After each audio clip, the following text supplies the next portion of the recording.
Olá!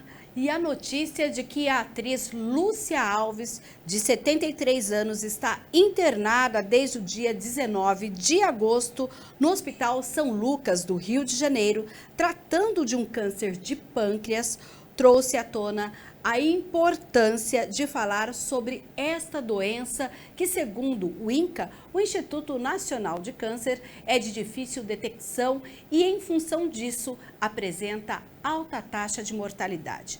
Diante disso, o Saúde é Vida de hoje, ao vivo, convidou o oncologista clínico Fernando Medina para falar com a gente sobre os sintomas e diagnóstico do câncer de pâncreas. Ele é quem está conectado com a gente e vai falar um pouquinho sobre isso. Seja bem-vindo, doutor Medina. E eu já vou fazer a minha primeira pergunta. Na verdade, as minhas 4 primeiras perguntas, doutor. Eu queria, primeiramente, que o senhor dissesse o seguinte, olha, por que geralmente o câncer de pâncreas é diagnosticado em estágio avançado? Qual a faixa etária que ele acomete e quais são os fatores de risco? Seja bem-vindo ao Saúde é Vida. Olá, Mirna, é um grande prazer estar falando com você hoje e na TV Câmara para discutir esse importante assunto que é o câncer de pâncreas. O pâncreas é uma glândula extremamente importante e vital para o organismo humano. Ele produz, além dos hormônios importantes, como a insulina e outros para o metabolismo da glicose, também produz o suco pancreático, que é importante para a digestão de uma maneira geral.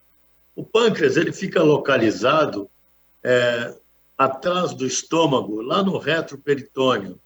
Então, ele já fica escondido de uma maneira geral e, por isso, é mais difícil de fazermos um diagnóstico mais precoce.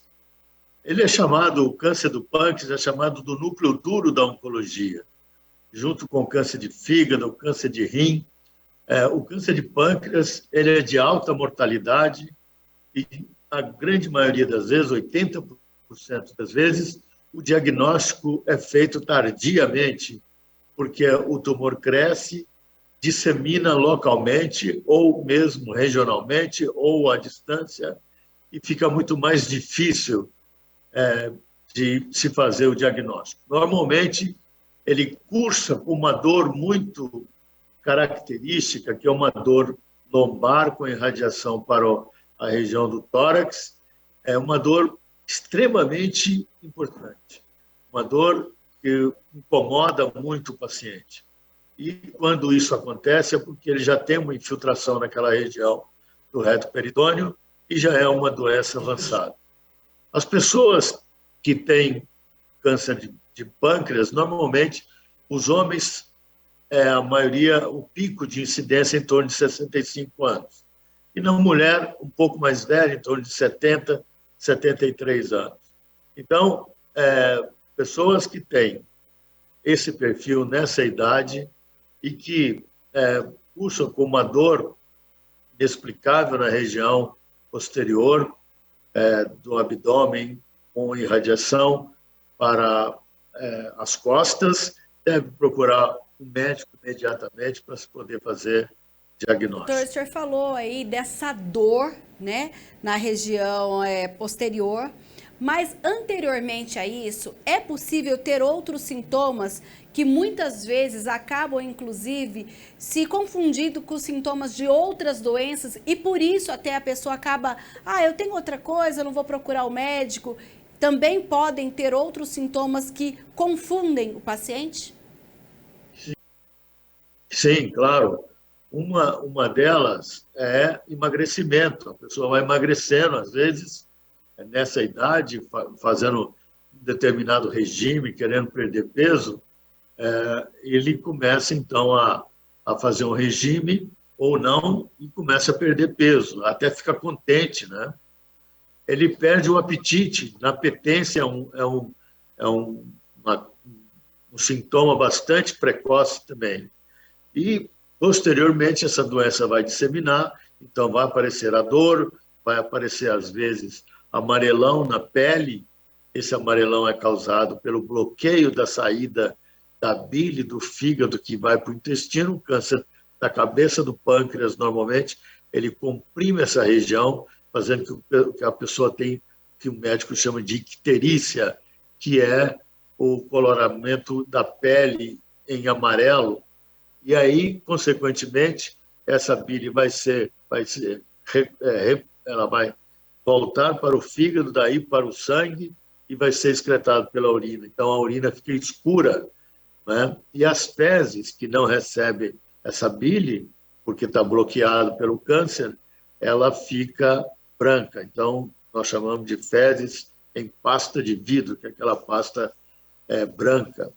Então, esses são a principal característica dessa doença, né? E que traz muito transtorno para o médico, porque, na realidade, hoje, o único tratamento curativo dessa doença é a cirurgia. E, muitas vezes, é impossível operar, porque a doença está avançada. Quando a gente fala em cirurgia, e daqui a pouco nós vamos, inclusive, falar sobre a questão do diagnóstico precoce, esse tipo de tratamento, mas antes ainda, para a gente entender a doença em si, doutor, existe mais de um tipo de câncer de pâncreas, ou como que a gente pode falar assim dessa especificidade? Sim, o câncer de pâncreas são vários, mas a grande maioria deles é o que nós chamamos de adenocarcinoma, que representa mais ou menos 80% de todos os casos. Nós temos outros tipos de câncer no pâncreas que são menos agressivos até.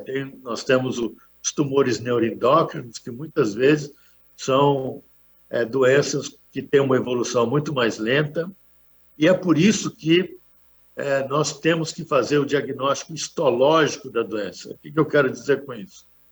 Muitas vezes você tem aquela massa tumoral ali no pâncreas e, por causa da dificuldade de se fazer a biópsia, porque, como eu disse anteriormente, o pâncreas fica localizado lá no fundo do abdômen, e o estômago na frente, as artérias, veias todas na frente, às vezes fica muito difícil de se fazer uma biópsia para a gente ter um diagnóstico histológico.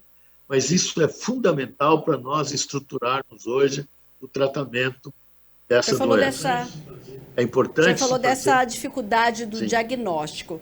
Que tipo de exame hoje é feito? A gente fala, olha, o câncer de mama, a mulher deve fazer o toque, a gente tem o câncer de próstata. No caso do pâncreas, são exames de imagens, o médico é que percebe na consulta clínica. Como que a gente pode pensar nisso? Sim, o exame importante e que nós temos hoje utilizado com bastante frequência na medicina, que é a ultrassonografia. Muitas vezes a gente detecta o tumor inicial na ultrassonografia que o sujeito vai fazer por algum outro motivo. Por exemplo, vai fazer uma gestante, vai fazer um ultrassom, e nesse ultrassom se detecta um nódulo no pâncreas. Isso foi muito importante com o aparecimento desses exames, tomografia, ressonância magnética e ultrassonografia, o que fez com que a gente faça mais diagnóstico da doença inicial com estágio clínico 1. Só para você ter uma ideia, o estágio 1 hoje do câncer de pâncreas, em comparação com 10 anos atrás, é muito mais frequente. Isso evoluiu mais ou menos em 60%, ou seja, se lá nós fazíamos diagnóstico raramente em estágio clínico 1, hoje nós conseguimos fazer no estágio bem inicial e dar oportunidade ao paciente de cura. Então, esses exames são fundamentais. A ultrassonografia, a ressonância magnética e a tomografia computadorizada para se avaliar não só no diagnóstico, mas também a extensão da doença. E para o diagnóstico, fazer a biópsia e o anátomo patológico, que é o exame definitivo que vai te dar qual que é a orientação do tratamento. Certo, doutor. E você que assiste o Saúde é Vida, pode, a partir de agora, enviar a sua pergunta pelo WhatsApp 978293776. A gente vai ler a sua pergunta direto para o doutor Fernando Medina, oncologista, que está falando hoje aqui com a gente sobre câncer de pâncreas. Doutor, quais os fatores de risco? Sim, o principal fator de risco, ele pode ser abolido, né, que é o tabagismo. O tabagismo é super importante na gênese do câncer de pâncreas. E a quantidade, tanto a qualidade quanto a quantidade, é fundamental. Aqueles pacientes que são chamados de fumante pesado, são aqueles que fumam mais de 20 cigarros por dia, esses pacientes têm um risco extremamente alto de desenvolver o câncer de pâncreas. O outro fator de risco importante é a obesidade. A obesidade, infelizmente, hoje o mundo vive uma pandemia de obeso. Nossa população, hoje, mais de 35% da nossa população hoje está acima do peso, e a obesidade leva também a um aumento da incidência do câncer de pâncreas. A alimentação é bastante controverso, se a alimentação à base de carnes e gorduras, etc., se isso tem realmente valor. Tem estudos que mostram que é bastante importante, tem outros que mostram que não é importante. A presença de diabetes ou não também é outro controvérsia, né? Os diabéticos parece que têm uma incidência maior do câncer de pâncreas, porém a gente nunca sabe quem começou primeiro, se foi o câncer de pâncreas que levou a diabetes, ou o diabético que tem uma propensão maior de desenvolver o câncer de pâncreas. Então, é muito importante, são dois fatores de risco que a gente poderia abolir e diminuir a incidência do câncer de pâncreas, que é o fumo e também uma dieta saudável e a obesidade. Ou seja, praticando exercício físico, tendo uma dieta à base de frutas e verduras, principalmente amarelas e vermelhas, que são alimentos que protegem a célula humana, nós deveríamos diminuir bastante a incidência desse tumor. O outro fator, 10 a 15% dos casos de câncer de pâncreas, tem uma relação hereditária e genética.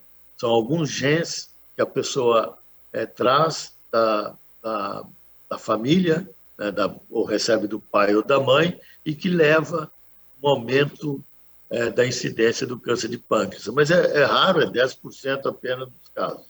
E normalmente acomete aquelas pessoas mais jovens, na faixa menor do que 50 anos. O senhor até falou da questão da idade, a maior parte, então, são pessoas acima de 55 a 65, mas agora acaba de mencionar a questão do jovem, né? E a questão da hereditariedade. Quando a gente pensa nesses aspectos, o jovem, quando sabe que teve um caso de câncer de pâncreas na família, ele pode fazer algum tipo de exame anterior ao diagnóstico para pensar, olha, eu preciso tomar esse caminho ou não? Sim, hoje em dia nós temos a possibilidade de fazer um rastreamento genético. Então, aquela pessoa que tem um câncer de pâncreas e que se suspeita de que ele é hereditário, no caso mais de um jovem, menos de 50 anos, ele deve fazer, então, um mapeamento genético baseado em alguns tipos de gene, como o BRCA1, o BRCA2, o ATM, são genes que nós temos no nosso cromossomo, PALB2, são genes que, quando mutados, quando alterados, eles fazem com que o câncer de pâncreas seja diagnosticado muito mais frequentemente. Então, hoje, o laboratório de genética te dá esses exames, mostrando que, se houver alguma mudança, alguma mutação, a gente pode seguir essa pessoa ao longo da vida dela e fazer o que nós chamamos de aconselhamento genético, ou seja, os filhos, se tem mutação naquele que desenvolveu o câncer, os filhos deverão ser, então, rastreados, fazer também os exames. E aqueles que forem positivos, ser acompanhados mais de perto, fazendo ultrassom a cada 6 meses e acompanhando. E quando a doença, se a doença aparecer, aí fazer uma intervenção mais rápida. Olha, a gente já tem participação de telespectador, é a Maria Catarina de Freitas, que inclusive já foi atendida pelo senhor, doutor. Ela parabeniza a sua explicação e agradece aí o atendimento também e fala da importância de discutir esse tema aqui na TV Câmara Campinas. Doutor, o senhor falou da questão do diagnóstico e tudo mais. Quando a gente pensa no câncer em geral, o câncer de pâncreas em especial, ele está em que ranking? Sim. O câncer de pâncreas, nos Estados Unidos, ele é o 8º mais frequente, né? Mas ele é o 4º em mortalidade. Imagina-se que nos Estados Unidos nós tenhamos esse ano 62 mil novos casos de câncer de pâncreas e imagina-se que todos esses pacientes deverão falecer em torno desse ano por causa dessa doença. Então, você vê que é uma doença extremamente difícil, né? Por isso que a gente chama ela do núcleo duro da oncologia. Hoje em dia, o tratamento, fora o tratamento cirúrgico, que é difícil, mesmo aqueles pacientes que têm um diagnóstico bem precoce, o índice de cura é em torno de 30%, então é baixo ainda, né? A cirurgia é uma cirurgia difícil, é uma cirurgia porque você vai entrar no abdômen de um paciente que tem um tumor lá no fundo do abdômen. Então, é bastante difícil. Lá no reto A cirurgia ela é feita via laparoscopia ou ainda não? Sim, tem um grupo de médicos aqui de Campinas que se desenvolveram essa técnica laparoscópica, que é fantástico. Eles operam com laparoscopia com uma destreza fenomenal. E nós temos acompanhado vários pacientes que fazem esse tipo de tratamento aqui na nossa região com bastante sucesso. Quando a gente pensa nos fatores hereditários, como o senhor mencionou, e uma vida, como o senhor disse, de que tenha tabagismo, a questão da obesidade, esses fatores unidos, eles são aí, de certa forma, determinantes ou não necessariamente para que a pessoa tenha câncer de pâncreas?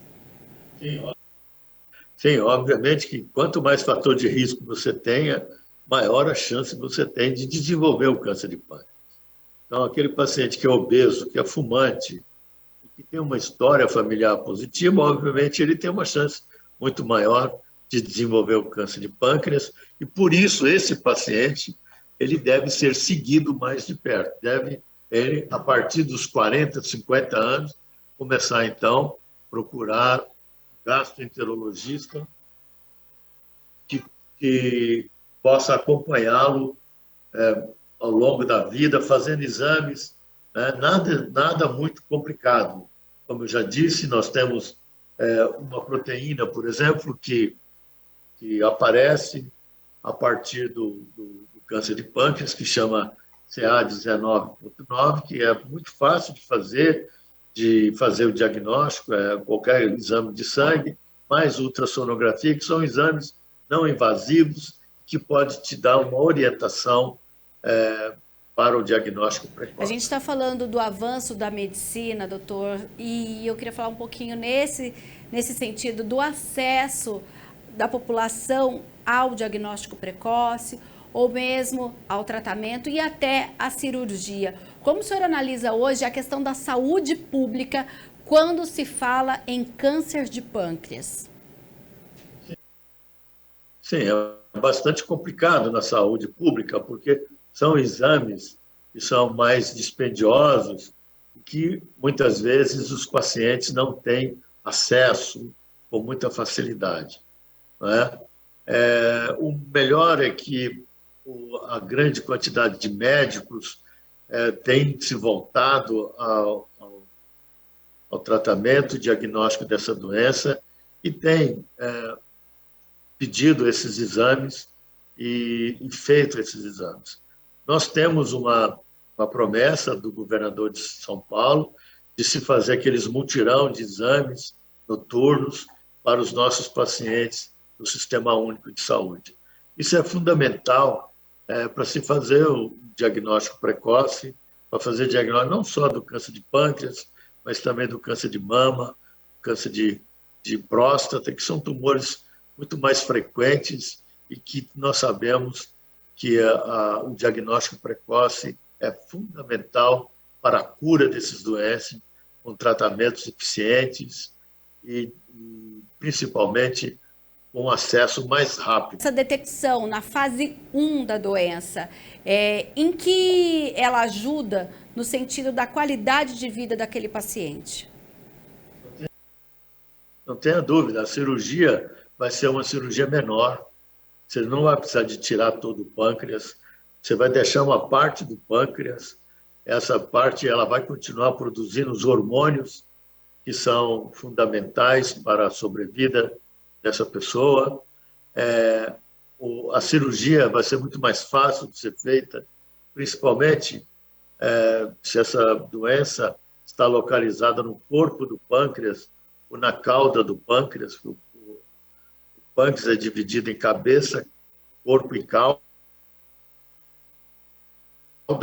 A região da cauda, se a gente faz o diagnóstico, é muito mais fácil de ser operado. Pode ser feita uma cirurgia, nós chamamos de cirurgia conservadora, e a grande maioria desses casos, quando não tem gânglio comprometido, que é outra possibilidade, são linfonodos que têm peripancreático, quando eles não estão acometidos, nós temos uma chance boa de que esse paciente seja curado. Doutor, o senhor falou aí da questão da cauda, né?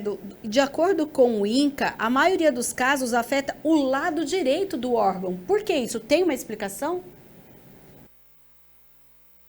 Não tem, mas provavelmente seja devido ao metabolismo, não tem uma explicação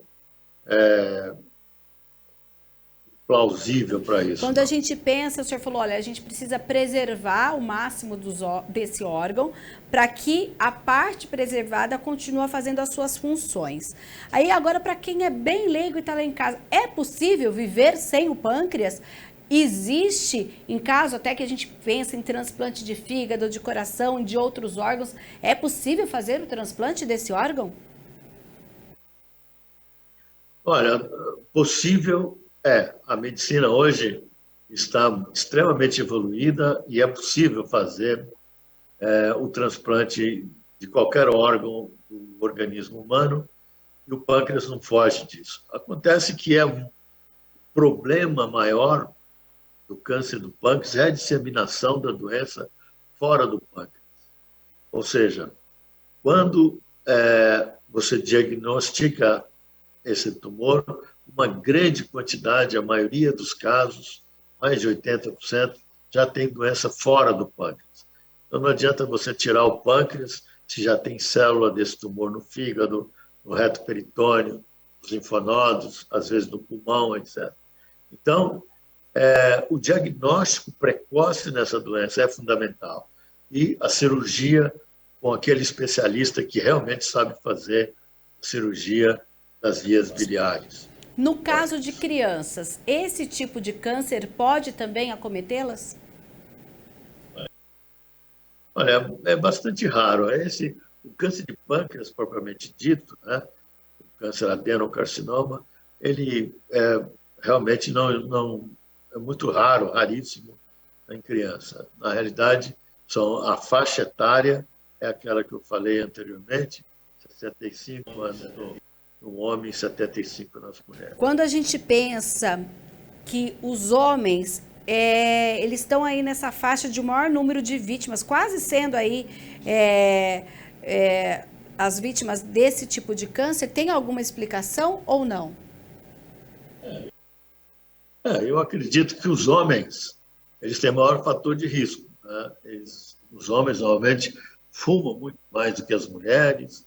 Eles, depois dos 50 anos, eles não fazem atividade física, eles estão mais obesos, etc. Eles têm menos vaidade, né? Então, os homens têm um fator de risco maior. Então, 1,5 vezes mais frequente no homem do que na mulher. Então, o câncer de pâncreas, ele realmente é mais frequente no sexo Quando o masculino. senhor falou que o pâncreas e o perigo desse tipo de câncer é que começou no pâncreas e depois foi para outros órgãos, como no fígado, por exemplo, quando a gente pensa no câncer de fígado, como se diz, pode também acontecer o contrário, começar no fígado e ir para o pâncreas? Não, o câncer de fígado já é uma outra história diferente, né? O câncer de fígado, ele tem seus fatores etiológicos, como a hepatite, como a cirrose hepática, de uma maneira geral. E é um outro tumor que é do núcleo duro da oncologia. Tem pouco tratamento. Hoje, o tratamento eficiente seria o transplante de fígado, exatamente porque o aparecimento do câncer está relacionado com cirrose, e a cirrose nada mais é do que uma fibrose intensa do fígado. E todo o órgão fica acometido. Nesse caso, o transplante seria a melhor solução. Quando a gente pensa, doutor, em pacientes que já tiveram câncer de mama e de ovário hereditários associados aos genes BRCA1, BRCA2 e PALB2. O que isso significa? Isso é um fator de risco, ou seja, alguém que teve outro tipo de câncer pode ter essa questão hereditária no que diz respeito ao pâncreas? Sim. Sim, aquilo que a gente estava comentando, principalmente o BRCA1, a presença dele no câncer de mama, no ovário ou na próstata, essa é a ligação que tem entre os cânceres diversos. Pâncreas, cólon, ovário e mama, que são mutados no BRCA1. Então, aquele paciente que tem uma mutação na mama, BRCA1 mutado, a gente tem que seguir ele mais de perto com outros tumores, como, por exemplo, o pâncreas. Então, não basta só você acompanhar um BRCA mutado só da mama ou do ovário, mas também do pâncreas, porque ele leva um risco maior de desenvolver câncer de pâncreas. E pelo 978293776, nosso WhatsApp, você manda aqui a pergunta no Saúde é Vida e a gente pergunta ao vivo para o doutor Fernando Medina. Já começam a chegar perguntas, olha só.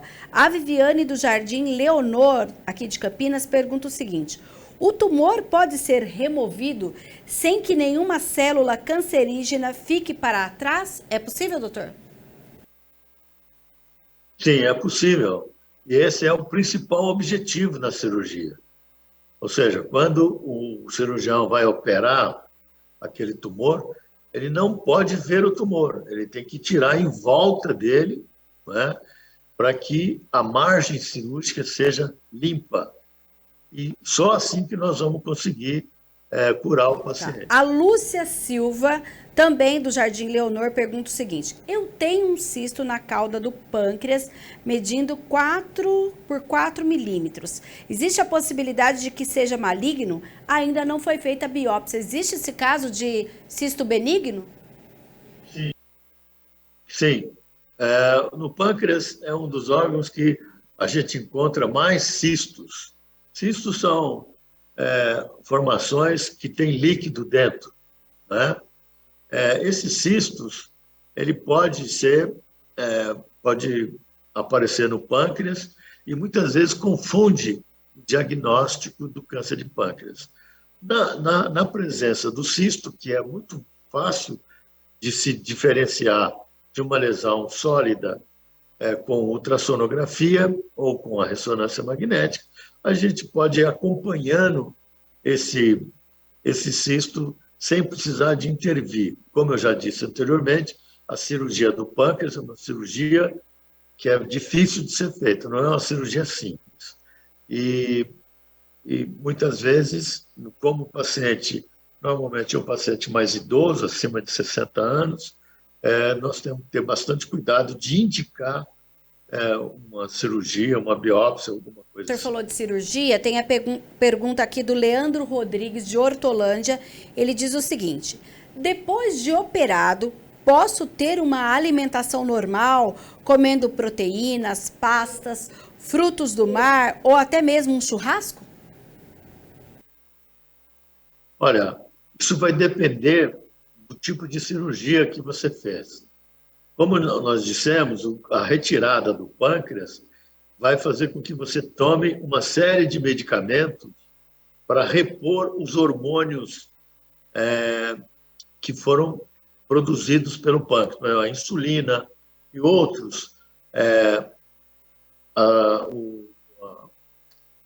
os líquidos que são produzidos, as proteínas que são produzidas para a digestão, né? Então, isso complica muito quando você tira o pâncreas, a questão da alimentação. Então, esses pacientes que foram operados, dependendo do tamanho da cirurgia, da ressecção do pâncreas, ele vai ter que ter um acompanhamento nutricional muito de perto com uma nutricionista, porque ele pode causar o que nós chamamos de esteatorreia, que é uma diarreia crônica com perda de gordura. E isso é bastante desagradável na sequência da vida desse paciente. Olha, a Lili de Nova Veneza também manda pergunta. O senhor já falou até no comecinho do programa, mas acho que a gente pode reforçar, talvez ela não tenha assistido desde o começo. Quais os fatores que aumentam o risco de desenvolver o câncer de pâncreas? Sim. Nós já comentamos que o principal é o tabagismo. E o tabagismo tem uma ligação com o tamanho do fumo, ou seja, quanto tempo e qual a quantidade de cigarro que a pessoa fuma por dia. Aqueles que fumam mais de 20 cigarros por dia estão mais propensos a desenvolver o câncer de pâncreas. Além disso... Eu daqui a pouco vou falar sobre tabagismo. Além disso, a obesidade, aqueles homens e mulheres que estão fora do peso, que não praticam esporte, principalmente, que têm uma dieta muito ruim com gordura, carne bastante acentuada, eles têm uma propensão maior de desenvolver o câncer. E aqueles que têm os fatores genéticos, que nós já discutimos aqui, hereditário, aquele que tem na família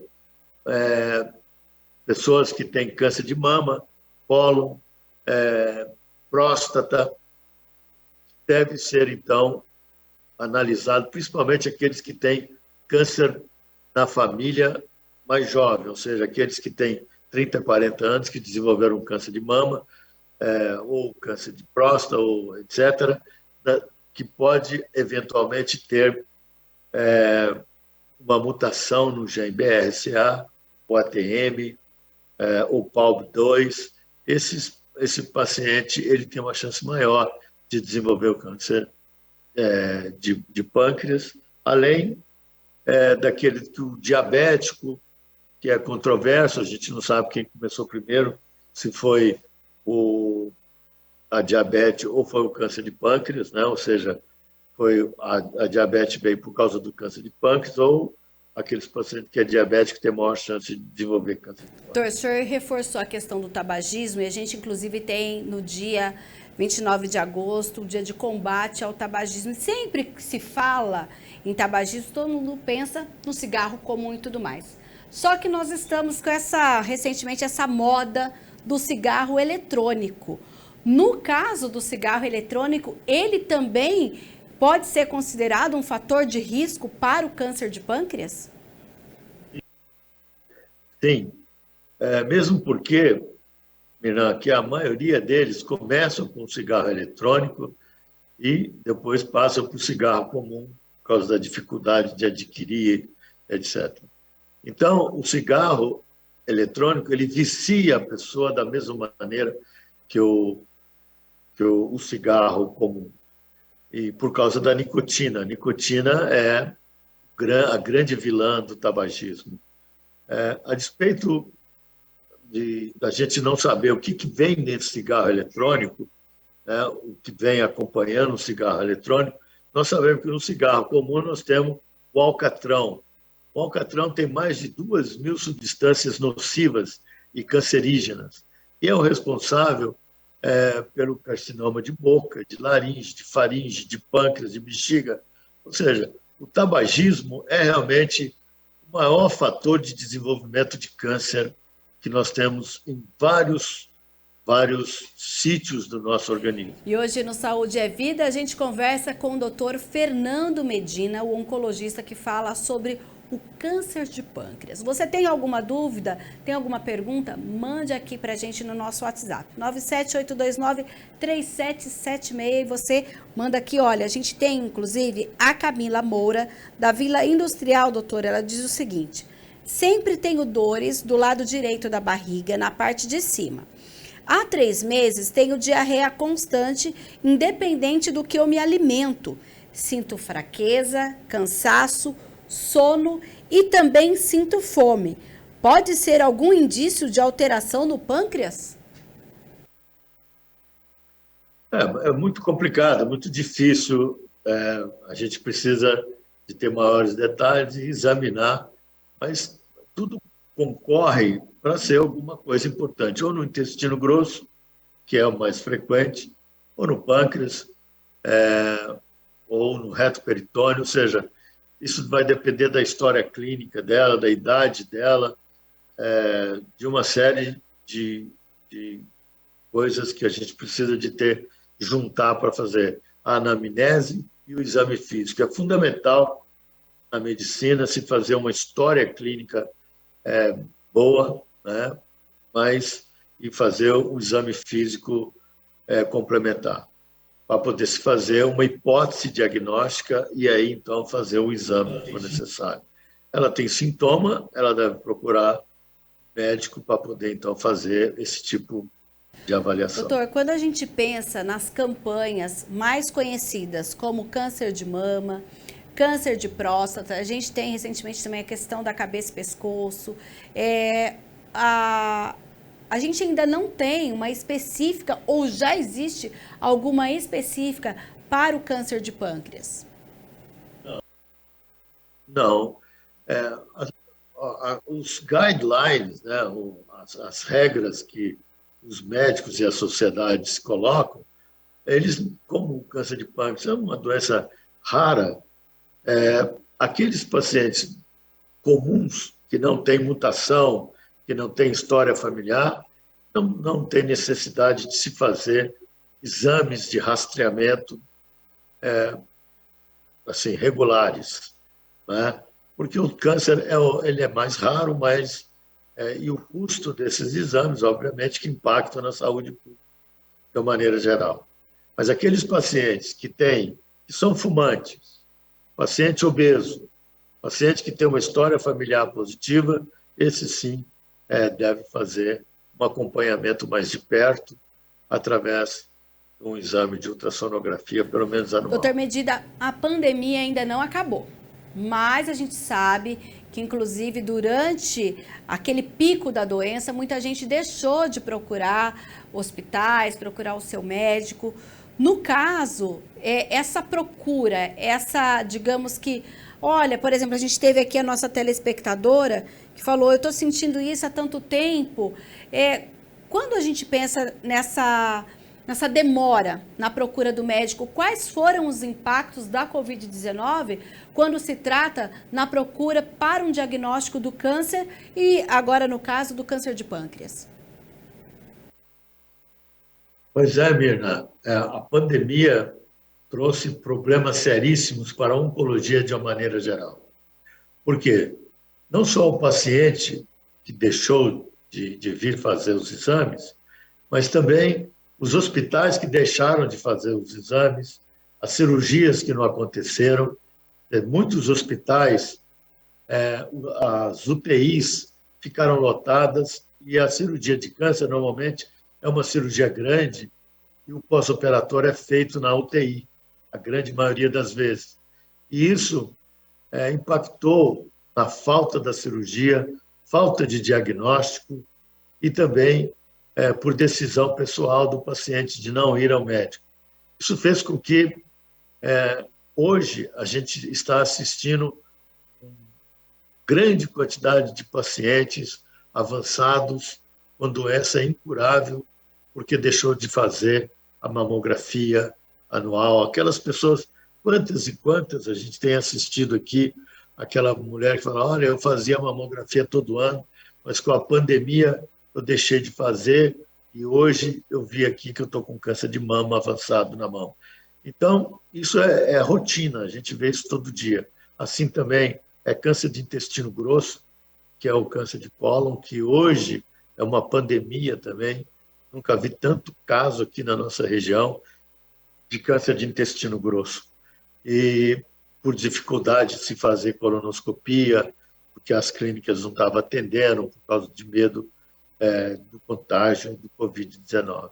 Então, foi um período muito ruim para a nossa oncologia de uma maneira geral e hoje nós estamos pagando esse preço, recebendo os pacientes avançados e muitas vezes sem possibilidade de cura, o que é bastante ruim. A gente vem, ao longo desses 45 anos com o Centro de Oncologia Campinas, fazendo campanhas, chamando atenção para o diagnóstico precoce e, de repente, caiu tudo por terra nessa pandemia. Nós perdemos o contato com o paciente e, consequentemente, estamos pagando esse pecado agora. Doutor, pelo 978293776, a Ana Maria de Barão Geraldo mandou uma pergunta assim, olha. Soube que quem já retirou a vesícula faz parte do grupo de risco para câncer de pâncreas. A que se deve? Existem estatísticas que comprovam essa informação? Não, não existe. A vesícula, ela está próxima ali, né, do fígado, e ela tem como objetivo principal de concentração da bile, né? E na presença de cálculo biliar pequeno e que tem a possibilidade de descer ali pelo colédoco e ele pode causar uma infecção na vesícula muito grave. Então, aqueles pacientes devem operar a vesícula sempre quando tem pedrinha pequena na vesícula. Não tem nada a ver com câncer de pâncreas. O câncer de pâncreas, muitas vezes, causa problema para o fígado, como icterícia, etc. A vesícula pode ficar cheia de bile, porque não consegue expelir ali a bile pelo intestino, mas ela não tem nenhuma responsabilidade com o câncer de pâncreas. Voltar um pouquinho, doutora, a questão da diabetes, né? Até porque, para a gente entender, o pâncreas é quem produz a insulina, é isso? Sim. E a diabetes seria o quê? Digamos que uma falha nessa produção, é por aí?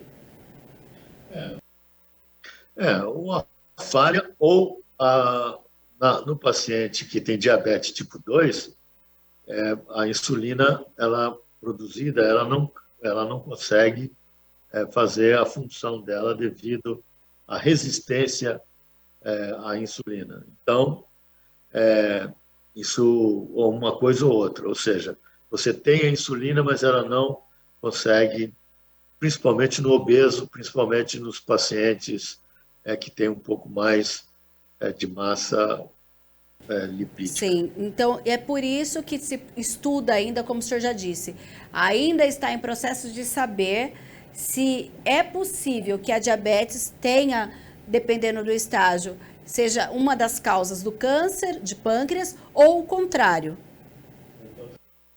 O contrário, exatamente, né? Nós não sabemos ainda quem começou primeiro. Se for o câncer de pâncreas, a presença do câncer de pâncreas que leva a diabetes, ou o paciente diabético tem uma uma propensão maior de desenvolver o câncer de pâncreas. Mas existe sim uma relação de que o diabético tem uma maior incidência de câncer de Tá certo. pâncreas. Então, doutora, a gente tem mais uma pergunta pelo 978293776.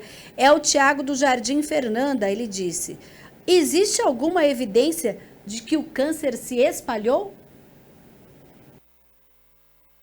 Sim,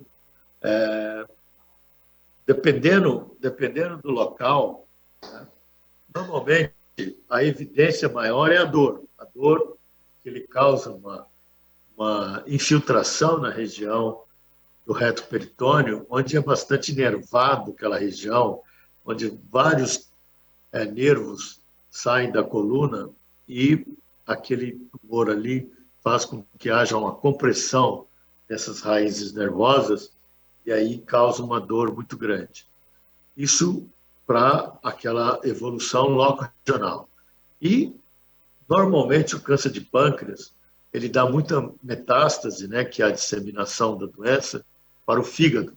Então, muitas vezes, nós fazemos diagnóstico do câncer de pâncreas através da metástase do fígado.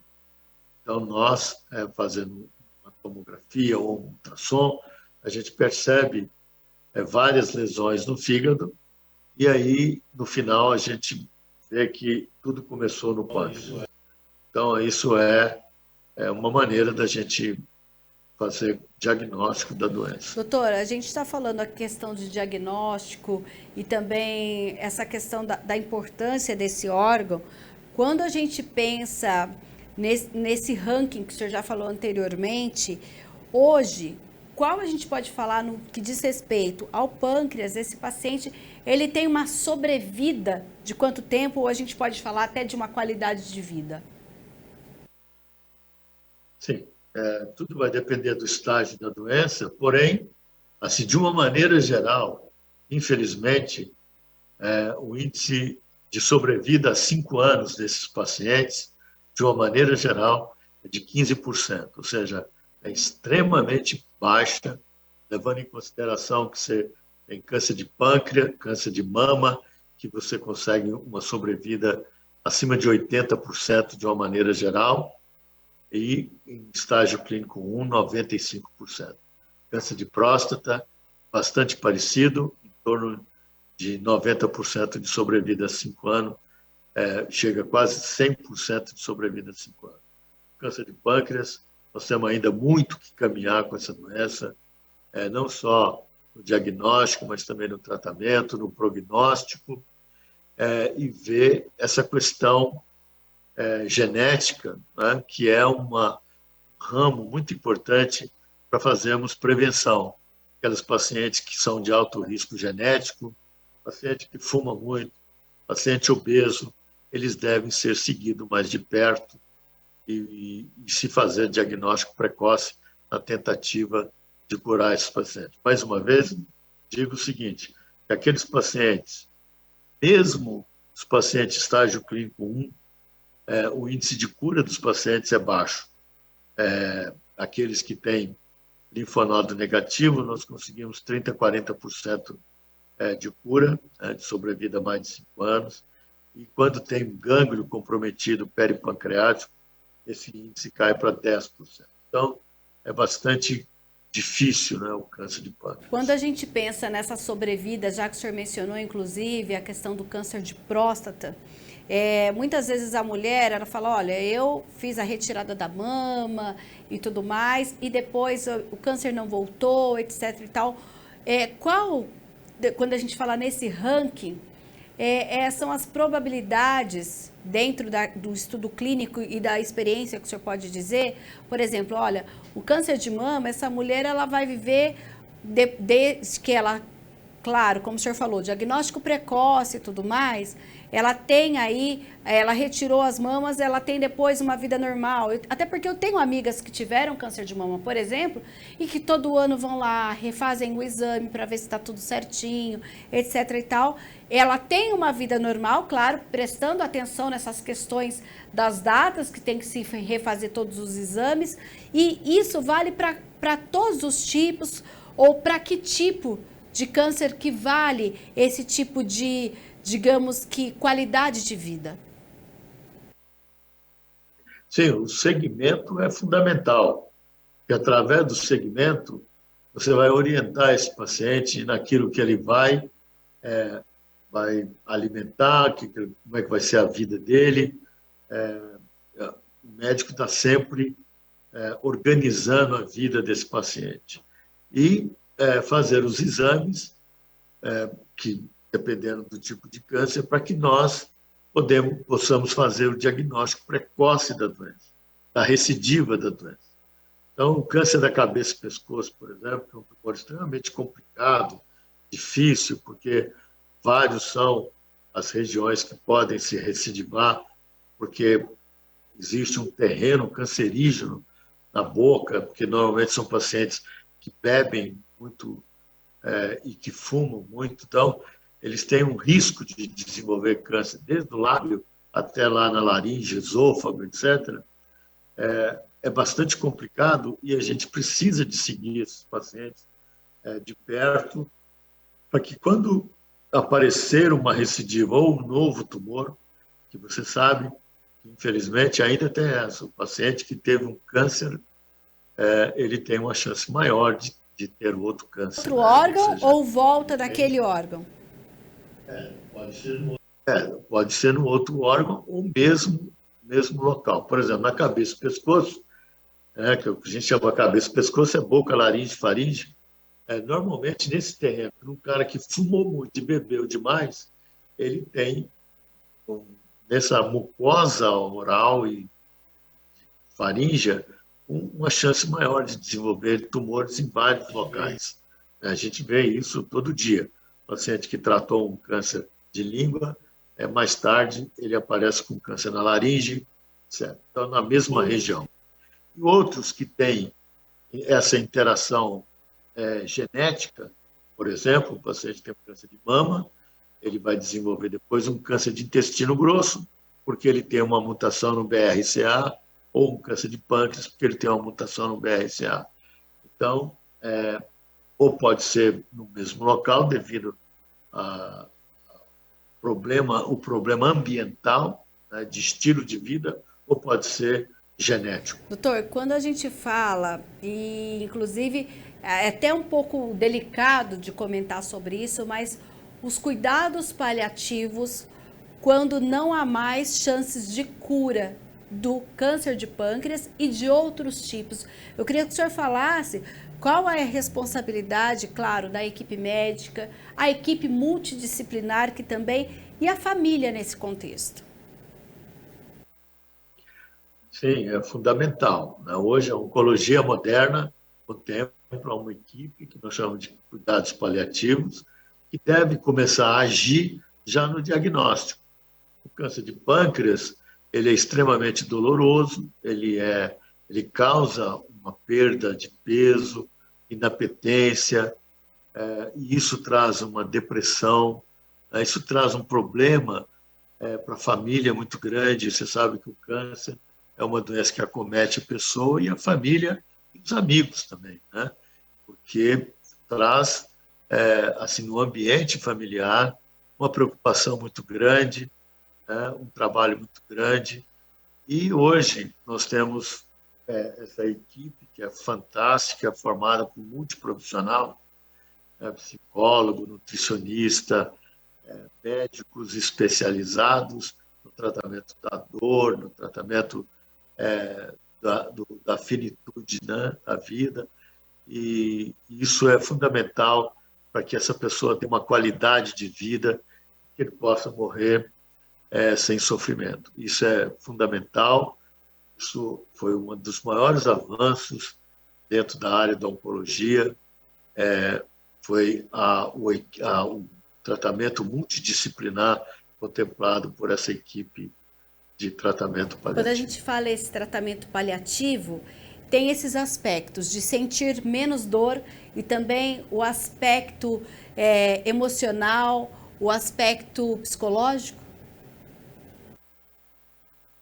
Sim, sem dúvida. Espiritual, né? Porque numa equipe multiprofissional também você vai ter um acompanhamento espiritual, que pode ser qualquer, ou padre, ou pastor, porque isso é fundamental, isso deixa o paciente muito mais seguro, né?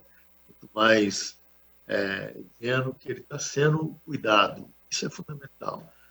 Não é o paciente chegar para o tratamento paliativo, não é porque não tem mais o que fazer. Tem muito mais o que fazer do que no princípio. Ou seja, nós temos uma equipe inteira que vai cuidar da nutrição, vai cuidar do problema psicológico, dos problemas até sociais, né? Muitas vezes nós temos um assistente social que vai orientar a família naquilo que ele precisa de fazer para poder, então, se morrer tranquilo, morrer fazendo sem desespero. E a família, o cuidado, né? Sempre cuidado para que eles possam assumir essa hora triste, né? Mas que muitas vezes, a maioria das vezes, é impossível de ser contornado. Doutor, o senhor falou inclusive da questão dos exames de imagem. Vamos falar um pouquinho sobre esse avanço da oncologia no que diz respeito ao diagnóstico precoce para, claro, preservar a vida dessas pessoas. Queria que o senhor falasse, nós estamos no Brasil muito longe de outras tecnologias. Como que está a nossa situação quando a gente fala na oncologia brasileira? Olha, Mirna, nós temos aqui no Brasil um atendimento espetacular. Nós temos todas as ferramentas para poder utilizar no diagnóstico e no tratamento do câncer. Eu sempre digo que o paciente não precisa ir para a Europa, para os Estados Unidos. Lá eles vão ter muito mais dificuldade de fazer avaliação, exames e tratamento do que aqui no Brasil. O Brasil está hoje na ponta do mundo, né, para poder fazer o atendimento. A gente fica vendo, aqui no Brasil, nós reclamamos muito da questão do serviço público, né, mas isso não é diferente de lá nos Estados Unidos, na Europa, né? A gente vê e sabe, quem visita a Europa, os pacientes ficam meses e meses esperando também um exame e tudo mais. É que o brasileiro é muito exigente, né? Eu acho que tem que exigir mesmo, é importante, e nós sabemos qual que é o objetivo é fazer o diagnóstico precoce e fazer o tratamento e cura do paciente, mas muitas vezes, infelizmente, por causa do custo, da quantidade, né? A gente vê, por exemplo, aqui na nossa cidade, a Unicamp, por exemplo, é uma meca, né, de grandes profissionais, mas que o volume de paciente é muito grande. Não dá para se atender de uma maneira extensiva assim, né? E muitas vezes o paciente deixa então, de ser atendido por causa do volume. Isso também acontece na Europa, acontece na Inglaterra, principalmente, no Canadá, né? Mas hoje a oncologia, tanto na área biológica, na área de diagnóstico biológico, anatomopatológico, grandes cirurgiões, nós temos aqui no Brasil grandes mestres na cirurgia, nós temos radioterapeutas da melhor qualidade, formado, que tem uma prática muito grande. Então, o Brasil não deixa nada a desejar a qualquer país do mundo. Quando a gente pensa, então, apesar de termos falado de uma doença tão agressiva durante todo o programa, eu queria que o senhor deixasse uma questão para a gente terminar falando de saúde. O senhor falou, olha, mantenha uma vida saudável. Vamos elencar para o nosso telespectador em casa o que é hoje considerado essa vida saudável. Quando a pessoa, olha, eu quero uma vida saudável, mas eu não posso comer isso, eu não posso comer aquilo, eu não posso fazer isso ou aquilo. O que o senhor diria para quem está em casa nos assistindo? Primeira coisa, Mina, é a questão do tabaco. O tabaco, ele pode ser eliminado na vida de qualquer um. Eu sei que é difícil. Aqui nós temos um programa de anti-tabaco, a gente consegue o máximo 10% de sucesso. Mas nós continuamos lutando, receitando remédio, fazendo sessões de psicologia. Nós temos lutado. O tabaco, realmente, para o câncer de pâncreas, é fundamental. A obesidade é outra questão. Então, fazer exercício físico 3 ou 4 vezes por semana, pelo menos 45 minutos. Fazer musculação, principalmente, para se manter a musculatura rígida. Não ganhar peso, né? Isso é muito importante. Diminuir a ingestão de substâncias do tipo carne processada, muito importante, as salsichas, as linguiças, você come e não sabe nem o que tem dentro daquilo. É fundamental que você tenha uma alimentação saudável, do tipo legume, como já disse, legumes e frutas amarelas e vermelhas, porque o caroteno ele protege as células do organismo humano. É fundamental que a gente seja feliz, né? Que a gente não contemple o ódio, né? Porque isso não vai levar a nada, você vai cada vez mais complicar a sua saúde mental. Você tenha na espiritualidade a vontade de continuar vivo, de continuar trabalhando, lutando, porque a vida é uma só. Eu sempre digo isso para o nosso paciente. A vida é uma só e nós precisamos de lutar dia e noite para consegui-la manter. Então, é fundamental para a saúde humana esse tipo de equilíbrio, né? É fundamental. Então, quando a gente fala nessa vida saudável, com uma alimentação saudável, sem tabaco, com atividade física, a gente também fala da questão, como o senhor disse, sem estresse, apesar desse mundo doido hoje, dessa atualidade, a questão da espiritualidade, né, independente da crença de cada um, e também essa questão de, como o senhor diz, está sempre tentar, apesar muitas vezes das cobranças no trabalho, do estresse no trânsito e tudo mais, tentar ter uma vida mais positiva, e isso traz saúde. Sem dúvida. Sem dúvida. Não tenho dúvida a respeito disso. Doutor, eu agradeço muito a sua participação e vou aqui abrir o espaço. A gente está aqui, perto de Outubro Rosa, Novembro Azul. O senhor dá para adiantar para a gente quais são as campanhas que ainda nós teremos em 2022? Sim. O Centro de Oncologia Campinas, ele se preza muito pelo Outubro Rosa e pelo Novembro Azul, porque nós achamos aí uma oportunidade de poder levar a educação comunitária à população.